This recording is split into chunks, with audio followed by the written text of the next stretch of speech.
Hello there, and welcome to our spring nesting seminar. With our current situation in our nation with the coronavirus, we are taking the safe route, and rather than gather a large crowd here in the shop, we're making it safe for everyone and having our seminar on our YouTube channel. So I hope you enjoy this today, and this may be a wave of the future for a while, but we still want to connect with you and give you some really good, helpful information about your birds. Today, it's all about nesting boxes and how to help your birds in your backyard with the nesting season. So first, I want to name off some of the bird species that will, in fact, use a birdhouse, because not all birds go into a birdhouse.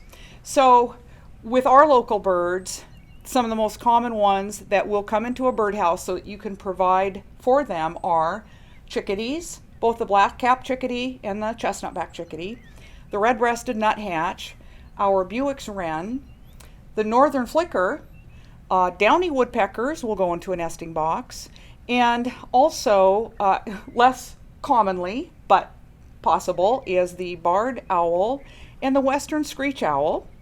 And then also, if you're lucky enough to live near a pond or lake or stream or wetland, the wood duck. It's very cool. They'll go into a nesting box.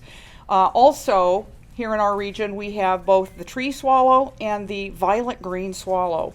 And they are two of the swallow types that will go into a nesting box. All of these birds, we carry a birdhouse for those species. It's very cool if you can put one in your yard and help those birds by having the correct size of house. So that's what we want to talk about. What is the correct size? If you're hoping to help a chickadee, what they need is depth in the box. So a chickadee needs a 1 1/8 inch hole opening. The diameter of the hole is crucial. That allows the bird to come in that you're hoping to entice, but keep out a larger predator type bird. Let's say, for example, a European starling or the non-native house sparrow. Okay, we don't want them to get in, but we want the chickadees to come and go without any hindrance. So 1 1/8 inch is the correct diameter for either a chickadee, a nuthatch, or a wren. Okay, so that's the correct size hole, and then the depth is needed as well. Chickadees build their nest almost exclusively out of moss, about this deep. They make a nice deep nest, and they go around your yard and gather materials from nature to build that nest. So they like a nice deep box. Now conversely, the wrens do a different kind of nest altogether. They go around and gather little sticks like this, and they will choose a nesting box that's much more shallow because they make their little nest here and they want the babies to be fairly close to the hole, so when mom and dad bring bugs back, the baby is close to that hole so they can quickly feed them. And so having a shorter box like this for a wren is something that really draws their attention, and they would look for this, but still the same 1 1/8 inch hole.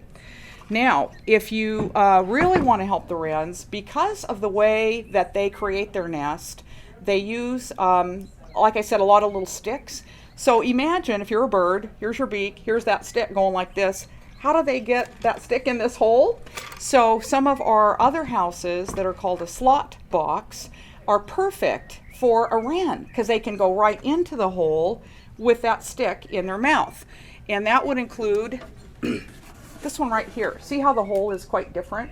This was originally designed for swallows, but we have found over the years that wrens love this box because it works for them with the way that they build their nest. So got that little slot there. So this is another kind of house that we carry. It's made for swallows, but wrens love them. So that's helpful on that species. Now, the northern flicker, obviously they're huge. They'll lay as many as possibly 7 eggs. So they need to have a really big nesting box. This one is made for the northern flicker. So look at the size of this hole. So 2.5 inches allows them to go in, but would keep out some other bigger, much bigger predator birds like a crow. Okay, and so again, you've got that depth for all of those. Once those eggs hatch, you've got all those fledglings in there, and they need plenty of space. So the dimensions you want to look for are real important. For example, a flicker wouldn't be able to use one that's much shorter. It simply wouldn't allow them enough room for their families. So getting the correct dimension is important if you want to attract these different species. So that's the flicker. The Downy Woodpecker is a much smaller woodpecker, and so the box is more narrow and the hole is smaller. And we have a nesting box for those as well. Wood ducks, the western screech owl, the barred owl, they all have different sizes of houses, and by providing the correct dimension for that species, you are more likely to attract them and have them actually use the house. So there are some birds that are simply never going to use a birdhouse as much as you would want to.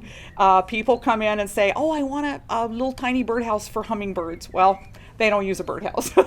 They make their little nest. They use a lot of moss and lichen and hold it all together with spider webs, and they will put it between the like a shrub or tree that has a Y of a branch, and they connect it with spider webs, and it's really tiny. It's only about 1 inch across and perfectly camouflaged. Often you'll have a hummingbird nest in your yard and you don't even know it. But they do not go into a birdhouse, so can't provide for them.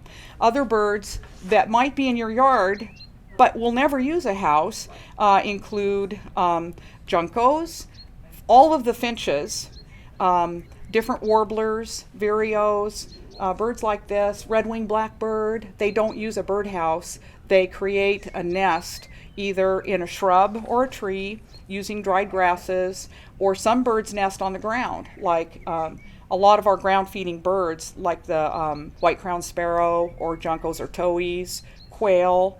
These birds nest on the ground, and you cannot provide a house for them, but you can have lots of cover available in your yard at varying heights. This is really important. Tall trees, medium trees, hedges, shrubs, low-growing ground cover. All of these things help those birds that nest in those different ways. And then don't be too neat and tidy in your yard. If you're going to do a lot of pruning, don't do it in the spring. And that's kind of a natural time, but that's when birds start building their nest. You don't want to prune back branches and expose their nest to the predators. So think about when you're going to be doing things, and don't make it harder for your birds. So also, I want to talk about other things to look for in a birdhouse is ventilation. So most houses will have some kind of ventilation on the side. That's important during the warmer months. You don't want it to get too hot in here for the little babies once they've hatched. And then they all need to have some way to be cleaned out. This is crucial. All of our houses that we carry at Wild Birds Unlimited have some way to be opened and to take out the old nest. So always look for that in any birdhouse that you buy. Also, and this is a biggie, people often will come in and say, none of your birdhouses have a little perch on them. This is intentional. The bird using that house does not need that perch. They just zip right in that hole. The perch, although it looks cute, is actually makes it easier for a predator to have something to hold on to and possibly reach down in, like maybe a raccoon or a crow or a rat or a squirrel or whoever, depending on where you live. Some parts of the United States have a real problem with snakes. That's a whole different deal. But no perch. It's not good. It's not helpful for the bird using the nesting box. So none of ours have that. The other thing is some way to hang it. So a lot of ours, for example, the slicker house, see how it has that apparatus already on there? This makes it a lot easier for you to hang it. But some houses, you're actually going to hang from a branch or a tree like this. Okay, so this little house has a little chain. A lot of our houses already have some way to hang it, so you can just go out and put it where you're going to have it. But the other option is the type that are flat on the back. So this would go up against like the side of a tree or the side of your house. And so this is the other type besides hanging that you can buy. Also, we carry a whole line of all of our pole system. We have ways that you can put up a pole in your yard and use a particular flange and attach it to the birdhouses. Let's say you don't have any nice tall trees in your yard. You can use a pole system and then mount that house somewhere in the yard. You want to think about a couple things for placement. When the birds are first coming out, the fledglings come out of the nest, they are not strong flyers. So if they have to fly from that birdhouse all the way across the yard to find a tree, they might end up on the ground and they'd be sitting ducks for predators. So think about placement. Put it in such a spot that when they do emerge, they can quickly fly to a shrub or a tree or hedge, something like that. And also that's something when birds are looking for a house, they're looking at that placement. Is it a safe spot? Now let's say you had just one tree in your yard and it was kind of Grand Central Station. All the birds, everybody flew to that tree first and then off to whichever feeder. Squirrels running up and down, raccoons. That is not a good place to put a birdhouse. The birds would not be safe and they wouldn't want to choose it. They just simply wouldn't. So think about a bird. They want to be have a quiet, secluded area. Placement, again, do not put a bird house next to a bird feeder, because so many species are drawn to that bird feeder that it brings in possible predators. Like, for example, a jay or a crow or a starling, those can be predators to bird nests. Okay, so they might be drawn to that bird seed or suet or whatever you're putting out. So you don't want to have a bird house right by that, because then they're going to see it. So think about privacy. Let the birds that are nesting have a quiet, secluded place. In my yard, I have all my feeders in the backyard, and then in the front yard is where I put my birdhouses, and I've spread them out all across in the yard so they're far apart from each other in different little niches, but they're away from all the feeders. Okay, now here's another really important thing to think about and act on is predator guards. So if you've taken your house and hung it, for example, in a tree, there's a really good chance that a squirrel or someone else might come along and try to enlarge the hole, thinking that they either might want to use the house for themselves or perhaps try to steal the eggs or the babies. So we carry predator guards. One of the simplest we have is copper. It's not expensive, easy to add. They put the little screws in there, and all you have to do is put it, so let's say you have this house, this is wood, so a squirrel or somebody could chew that hole bigger and get in.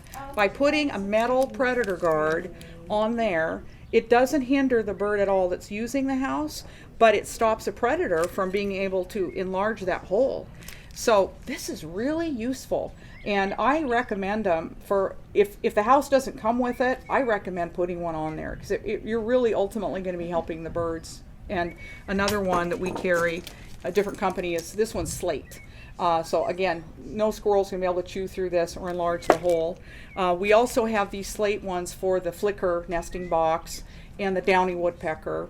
So these are things that you can do to help the bird. They have so many challenges going against them during the nesting season that anything you can do to help them to minimize problems is really a good idea. So predator guards. Okay, now here is another idea.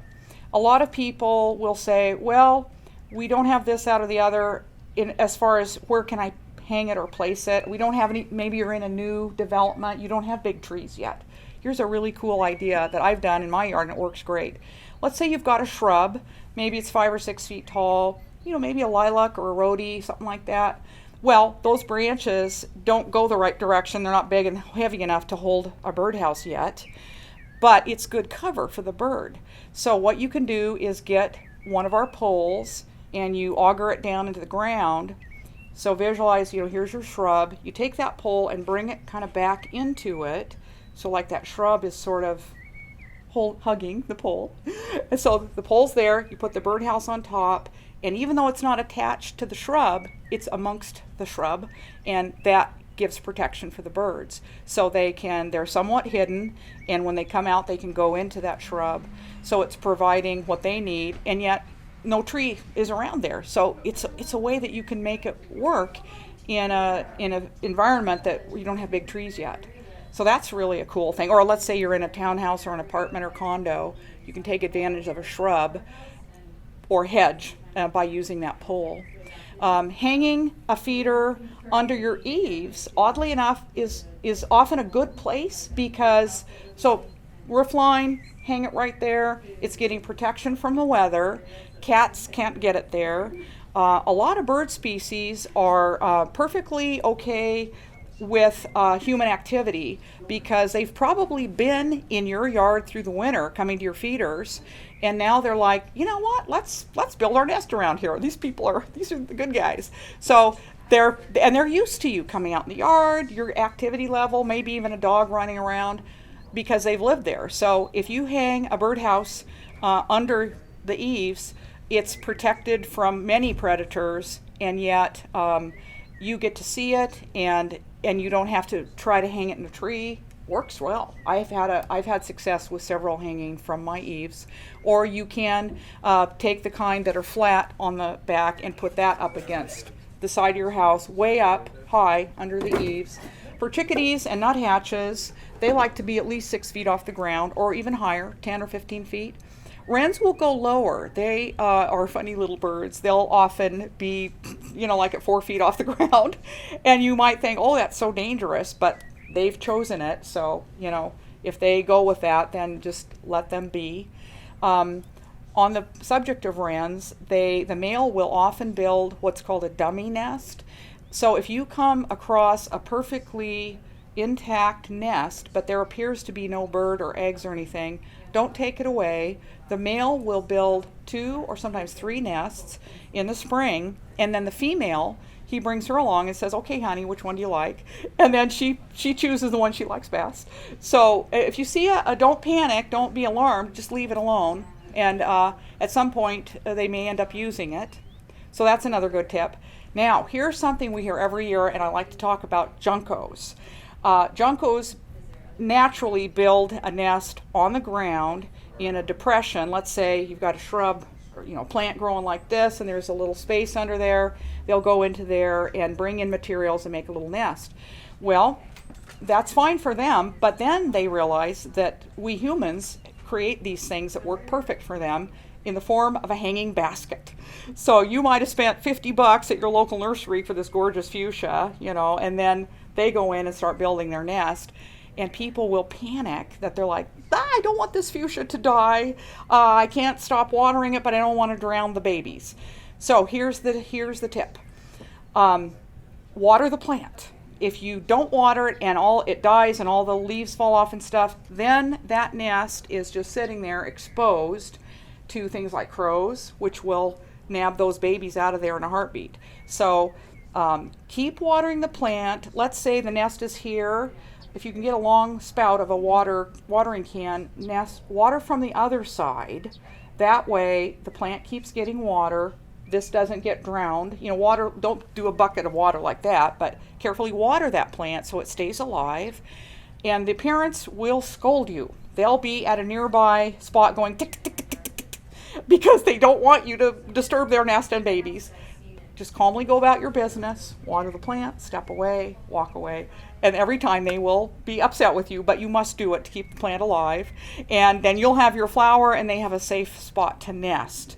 So don't think that by putting up a birdhouse someplace that they'll go to that, because they don't go into a birdhouse. So robins are another tricky one. They have a real tough time in nature, and they do not go into a birdhouse. There is something called a nesting shelf that we sell here as well. Sometimes robins will use that, but they build their nest out of dried grass and mud, and they have a lot of predators, unfortunately. The best thing you can do for robins is have plenty of cover so that they can find a spot tucked away, hopefully, that is safe.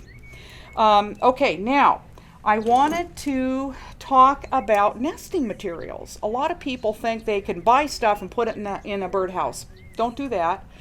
Each species wants to pick their own materials that is correct for them.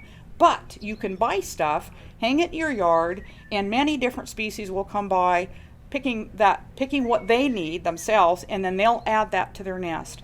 One of our most successful by far is this very unassuming little blob of cotton. So many birds love this, including hummingbirds. So this is a way that if you're like, gee, I really want to help my hummers, what can I do? This is it. They'll build their initial nest, and then they use this as the insulative layer that they lay the eggs on. This is just pure, unbleached natural cotton. That's all it is cotton. So you hang it someplace where birds will find it.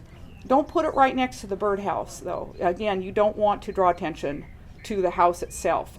Put it somewhere in the yard where the birds will see it, but not next to the house. And then you want to take your fingers and go around, pull out all these materials like this, so they realize that it's fluffy. And then they'll come up and use their beak and pull that away. So many birds love this. We've had reports, besides hummingbirds, chickadees, house finches, goldfinches, bush tits, who else? Pine siskins. A whole bunch of birds really like this stuff. So this is easy. It's already has a little net on it. But some people say, well, gee, I have a lot of stuff around the house. What can I put out? Dog and cat fur are real favorites of birds for a nest. So obviously you wouldn't want to use it if it has a bunch of flea powder on it or something, but just brushing it through the year, save it up, and then you can put it into something, for example, like this. This is a little thing that we sell here in the store. You can put food in it for birds, but it works really well for nesting materials. Just open the lid and shove things in there. The other one that works great, you might even have an extra spare out in the garage, just a Suet Feeder. Clean it, obviously. Don't put it out if it's greasy. But shove in a whole bunch of stuff. You can use any natural material, like natural yarn, like wool yarn. Cut it in about 3-inch little strips, or twine, or string that again that's natural, made of like hemp or cotton. Also, let's see what else. If you have an old vest or pillow with down, goose down in it, that works great. Feathers, any kind of feathers. If you know somebody that raises llamas, they love that. Also, we happen to sell alpaca wool. Okay, this is another thing that we sell, and again, you can shove it into either one of those things or hang it in this mesh like this, and the birds will peel it out. They love mammal fur. Nesting materials are really fun to add because you feel like it's something that you can do to help them, and even if they don't use a birdhouse. Okay, let's see, what else? I want to make sure that we cover all of our points, and I do believe I just have. Now, I want to say there are so many points to this. Everyone has a unique scenario because their yard is different and what birds they have or they're hoping to help. So please don't hesitate. Come into the shop. We've got a great selection of all kinds of bird houses and all the things that you need to make it work. And so come on into the shop and we can show you and help you with your own specific yard and all the different species that can use a nesting box. And one last thing to keep in mind is once the babies hatch in the nest, the adult birds fly around your yard and neighboring yards to collect insects to feed their young. So this is crucial.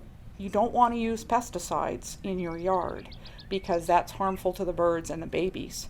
So you want them to be able to find bugs and come back from dawn till dusk. They're finding insects all around the yard and bringing them to the babies about every 20 minutes. It's a tremendous job for the adults. And so finding lots of bugs is really helpful. We sell mealworms. You can put live mealworms to help them, but also not using pesticides. You're going a long way to help nature in general. It's much better for them to not use pesticides. So much to cover, but I hope I've hit all the high points, and I hope you've enjoyed our little seminar today on YouTube. And again, hope to see you in the shop. Thank you.